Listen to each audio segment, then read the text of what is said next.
For more on President Trump's first official foreign trip, we're joined by Amanda Taub. She writes for the New York Times interpreter column. Amanda, good morning. Hi, good morning. Amanda, let's start with the speech President Trump is set to make tomorrow, where he's going to call for unity in the Muslim world in terms of fighting Islamic extremism. This speech was written, we are told, by Stephen Miller, the architect of the president's failed Muslim ban. What is your expectation of that? It is difficult to imagine what a Stephen Miller authored speech in Saudi Arabia might look like. I think that the possibility that they will try to play to President Trump's domestic base at home with some of the criticism of Islam and simultaneously try to make an outreach to a U.S. ally in this speech could lead to a lot of trouble. It's a very, very difficult topic to get right. Well, what is he dealing with in terms of relations at this point with Saudi Arabia? I mean, he said in the past, Islam hates us. Mm-hmm. If you're going in with that comment, what does he have to do there, do you think, to re-firm up relations? So Saudi Arabia is a U.S. ally. They have been for a long time, and I think that wouldn't change because of something that was said on the campaign trail. But there is certainly, I think, a lot of tension about what might be said on this trip, particularly if President Trump goes off script. Yeah.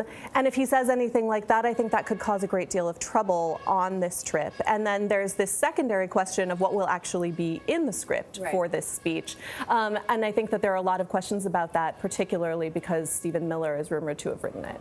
Let's look forward to his visit to Israel. How much damage does he have to do? Is there damage being done, given the fact that the president appeared to have leaked classified information that may have put an Israeli asset in danger?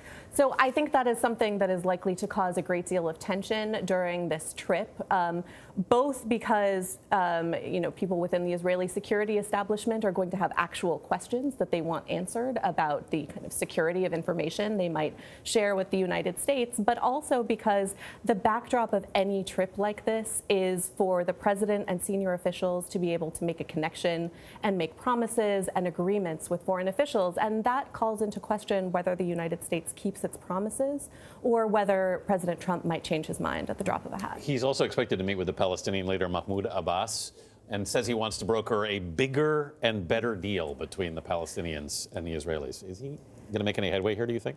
I think that it's unlikely. A trip like this certainly can move goals like that forward. Face-to-face interaction matters a great deal for this kind of thing. And so it's not out of the question that he could make some progress. But the fact that President Trump has changed his mind so frequently on important issues and has shown himself to be fairly malleable based on conversations with foreign leaders on issues like NAFTA in the past, I think will make it difficult for either the Israelis or the Palestinians to know how much U.S. policy is set on this and how much they can set store by whatever happens in negotiations on this trip.